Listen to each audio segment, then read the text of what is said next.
Hey everybody, so the S3 is getting its winter tires put on and actually its windshield wipers replaced under warranty because they're very, very streaky. I know it seems kind of silly to get a service loaner for something like that, but the dealership offered, and I thought you might like to take this opportunity to take a full tour of this brand new 2015 Audi A4 Premium Plus model. 2.0T, it's got Quattro all-wheel drive. It's an 8-speed automatic transmission. So let's just take a quick look on the outside of the vehicle. This is Cuvée Silver. I actually really like this silver. It's actually not really silver. It's a very, very light gold color. Let's take a look at the xenon headlights here. Look at the typical Audi LED running lamps. They're not actually flickering, that's just how they look on camera. Very nice looking 18-inch alloy wheels here. The dealership does actually have this vehicle on winter tires.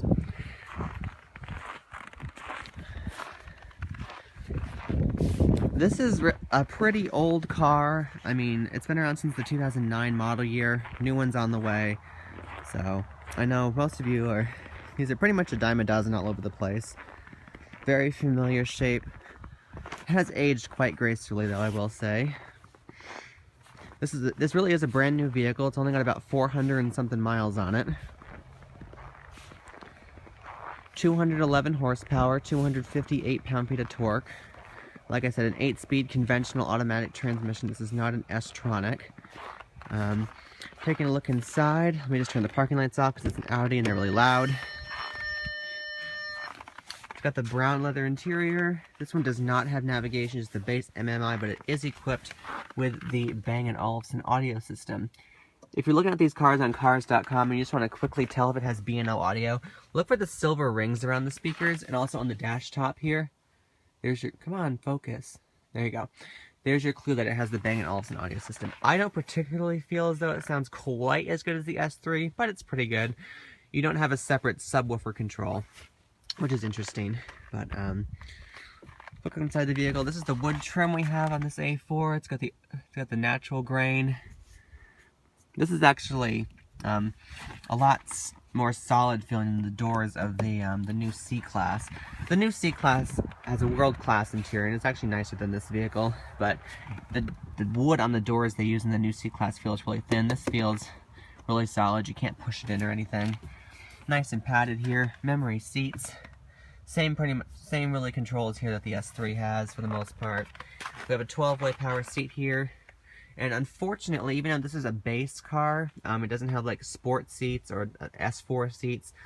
Unfortunately, this has lumbar support where you get too much and then even more, which is a little disappointing. The seats in the A3 are actually quite a bit more comfortable than this thing, but these aren't bad. They are heated though. You have front and rear fog light controls here. Overall, like I said, this vehicle's aged pretty gracefully, but its general feel, it doesn't really feel like a brand new car. You'll see when these lights are on, for example, they don't quite have the sharpness of a new one. These controls are a little bit more dated and bubbly looking and a little bit more shiny of the plastic. This is just, it's not bad, but it's just painted plastic. It's not like a piece of aluminum or anything. You can see there's no graining on it, just silver painted. It does have a smart key. Let me grab that for you so you can see it. Again, older style car. There's a place right in the dash for the smart key, but you don't have to put it in there. You just push the start button here. But this is the key. Got this big style key. Like I said, you can stick it in the dashboard if you want it to. You can start the vehicle that way too, I believe. Let's find out. Foot on the brake. Yep, so you can start the vehicle that way too. So, if you want to have the key in the dashboard, that's how you do it.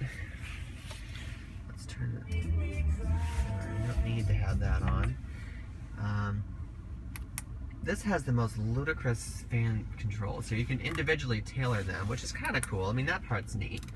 You can turn it up on, maybe you can't do it on each side. Let's say how you have to press the fan button and then turn this. Now, hardly any other car in the world does that. It's just an extra step to the process. You have to put it in fan mode before you can adjust it. I mean, most cars use a separate fan control, but if you want to do the temp, it's this knob, and you put it in fan mode, and then you can change the fan. I personally think that's kind of annoying, but that's just me. Okay. So you can see the Mmi controls are on the dashboard here. You have the 4 quadrants which correspond to the 4 quadrants up there. Sorry, this is kind of blurry, guys. Let's fix it. There we go. If this had navigation, another quick way to tell if you're looking at these on cars.com or something is right here. You'll have a big set of controls with a silver knob there. That's how they, you know, these have Mmi. Quick looking down here, get your cup holders. Very exciting. This is really small. You do have a 12-volt outlet there. I believe it's adjustable, different height, and it does slide. So pretty decent range of sliding motion. It does cover one cup holder completely though, but you get a good range of motion there. Quick look in the back. See, I really do like this brown leather a lot. Engine's incredibly smooth at idle. One problem with these vehicles is that the steering feel on these on the road is very loose and light feeling. I guarantee if you're an auto enthusiast, you will not like how the base A4 steers. Common complaint of Audis, again, this is one of their older vehicles in their lineup, so an older generation of their electric power steering. It's just kind of, like I said, it's light and loose feeling. It's just not a good feeling thing.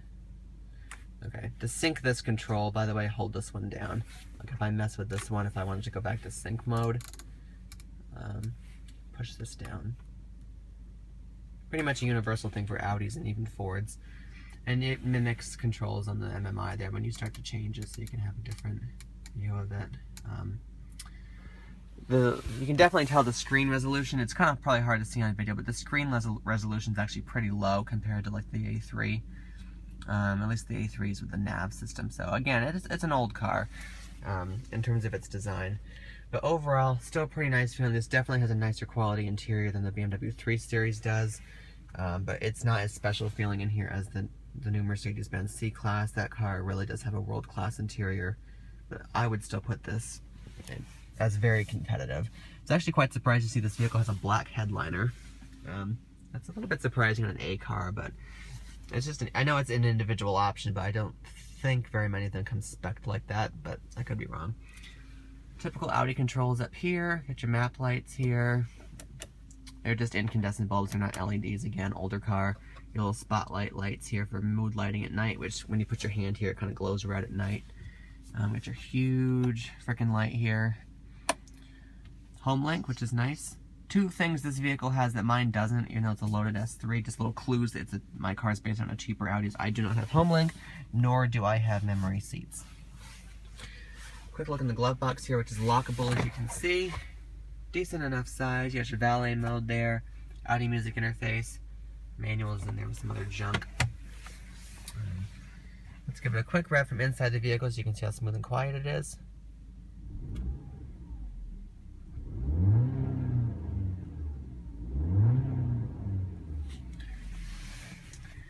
Accelerating from a stop, the 8-speed automatic transmission is very smooth. This car is obviously noticeably quite a bit slower than the S3 is, but it's very smooth. It still has plenty of power. The 8-speed automatic transmission is not as crisp as the BMW 3 Series transmission, or I believe it feels to me to be a little bit slower than the C-Class. But it's still a very smooth automatic transmission. Sport mode's pretty responsive. Definitely not a deal-breaking transmission. It's actually quite nice, but just not terribly sporty. Again, it's just an A4. Let's take a look under the hood. Oh, stop. I'll be right back at A4. Leave the door open just in case. That would be a nightmare if I locked myself out of a car I have one key to. Here's your 2.0 direct injection engine sitting longitudinally.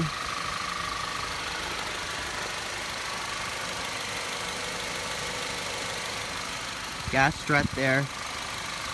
Easiest hood in the world to open. Just push this little, that's how you open it, after you pop it.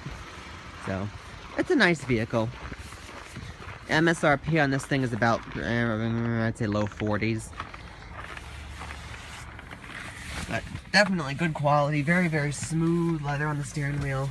Thick, durable feeling leather here. It's aged very gracefully, like I said. It's a nice vehicle. It's not a very sporty vehicle. Definitely very comfortable though on the highway. Again, decent amount of power. Good transmission, pretty good brakes. It's just obviously not anywhere near as sharp as the S3, nor would you expect it to be. But for being one of the oldest vehicles in its class, this is a really nice car. It doesn't feel like a special new Audi. It does kind of feel like a pre-owned car, just because we've seen this interior for years and years and years. I mean, when this thing debuted, I was about halfway through high school, and I have since had time to go through 4 years of college and be out of college for almost 2 years. So I'm really sick of this interior, but that doesn't mean I don't like it. It's time for a change. It is old, but when this thing came out, it really did have a world-class interior, and you can tell because of how well it's aged. But anyway, enough on that. I just remembered a couple things I didn't show you guys yet. Let's take a look in the back seat real quick. I always forget to do this. And let's pop the trunk to see how big it is. There's a few different ways you can pop the trunk. You don't have to use that thing. There's a button on the release that pops all the way open for you. Very nice rear seating accommodations. Exact same materials in the back here. It's not blue. They just haven't taken the plastic off of this yet. A very nice interior here. Alright. This is where I'd sit to drive. This is me sitting naturally. My knees are almost in the back of the seat. So in terms of legroom, really not much of an advantage over the A3 and S3. Headroom is definitely better, and the seat is reclined a little bit more than the A3 and S3. So for going on a long journey, that little tiny bit makes a nice big difference. They claim this thing has triple zone automatic climate control, but you really just have a slider back here for your temp. Power outlet hiding down there. This is the same armrest you get in every Audi pretty much. Again, it feels like a freaking bank vault. Lift this up, a little bit of storage, nicely padded there. Then you have your traditional Audi cup holders here, where you push this in, a little flap comes up and they slide out. Very nice, pretty sturdy. Push this part of it to get it back in. And then for some annoying reason, you do have to close the flap again. But not a big deal. Sitting all the way back comfortably, my head is, I've about an inch left of headroom. Lights again back here, also not LEDs. Quick look at the whole dashboard. And finally the trunk. 60/40 split folding seats. This one's got the optional, I'm sure, hideously overpriced cargo net and wheel locks. There's a little bit of a net here for some stuff, a little side storage. Audis don't have very tall trunks. Even the A6 doesn't have a very tall trunk. But you do have twin grocery bag hooks here, which are really handy and sturdy feeling. Little compartment here. That's where the kids you kidnapped can get out. And this is how you close the trunk without getting your fingers dirty. So grab it right here. You see the little